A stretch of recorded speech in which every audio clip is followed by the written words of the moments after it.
Hi everybody, this video is for those of you who are new to Elden Ring Nightreign and want to know a bit more about this game is all about before jumping into the game on May 30th, 2025. Alright, first, what is Elden Ring Nightreign? Well, Elden Ring Nightreign is a new standalone game from FromSoftware that builds upon the foundation of Elden Ring. While set in the same universe, it diverges itself into a separate, parallel timeline where the Shattering unfolded differently. The game introduces roguelite elements focusing on repeated runs through a shifting world called Limveld, a variation of Limgrave. Players will take on the role of a level 1 character aiming to hunt down 8 powerful Night Lords within a limited time frame before night fully consumes the land. Second, what is the core gameplay loop in Elden Ring Nightreign? The core gameplay in Nightreign involves repeated runs into Limveld. You start at level 1 and must quickly gain strength by defeating enemies, searching for items and weapons, infiltrating bases for information, and challenging powerful foes within fortresses. There is a time limit before night falls, forcing players to make strategic choices about the route and objective within each run. Success against enemies and bosses rewards players, and there is a system of permanent progression through currencies like marks and mork that allow for base purchases and acquiring relics that provide benefits across runs. Now, how does the lore in Elden Ring Nightreign relate to the original Elden Ring game? Well, the lore in Nightreign exists in a separate parallel universe that diverges from the original Elden Ring's timeline at the point of the Shattering. While there are similarities and recurring elements like the Shattering itself, the details and outcomes of events are different. This means that the lore specific to Nightreign is not considered canon to the original Elden Ring's narrative. However, the game does offer a way to experience lore through remembrances, which are described as a kind of a cool way to convey the story. Now, what kind of world can players expect to explore in Elden Ring Nightreign? Well, players will explore Limveld, a corrupted version of the female Limgrave from the original game.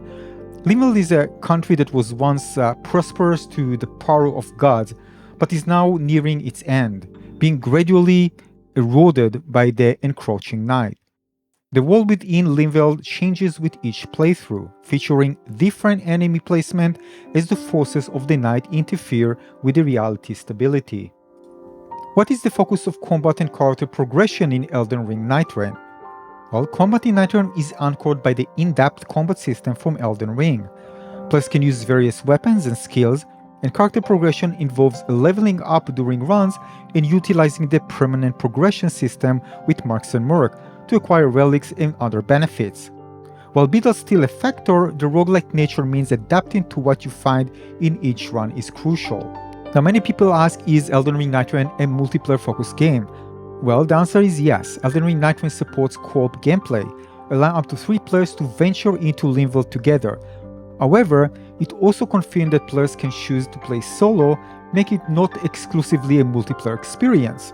Split-screen multiplayer is not expected. It is of the time of making this video.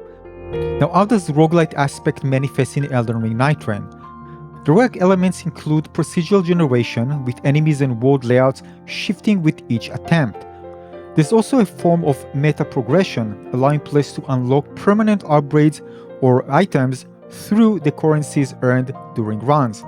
This currency will carry over to future runs, and make future runs easier or offer new possibilities. This gives the game replayability, as each run represents a new and different challenge. Now, what are the Night Lords and their significance in Elden Ring Nightreign? The 8 Night Lords are the primary antagonists in Elden Ring Nightreign. They are powerful entities the player must hunt down within the time limit of each run. While their exact nature and connection to the original game lore are tied to the divergent timeline, they represent powerful challenges within the corrupted world of Limveld, seemingly having achieved a status similar to Lords, or potentially even higher within the alternative reality. Now, I know that some people will still ask this, so Elden Ring Nightreign is not a DLC for Elden Ring for the base game. It's a standalone game. A typical session in Elden Ring Nightreign unfolds over around, let's say, Basically, in-game it's 3 in-game days, but the runs are designed to last about 40 minutes, more or less. Though regarding playing with friends across platforms, cross-play between different console families is not supported. So, for example, PlayStation players can play with Xbox players, and neither can play with PC players. However, cross-generation play is supported within the same family. For example, PlayStation 4 players can play with PlayStation 5 players, and Xbox One players can play with Xbox Series X and S players. Now, in the game, you're going to play one of 8 unique characters known as Nightfarers. Each Nightfarer has their own passive skill, character skill, ultimate ability, and different movement options.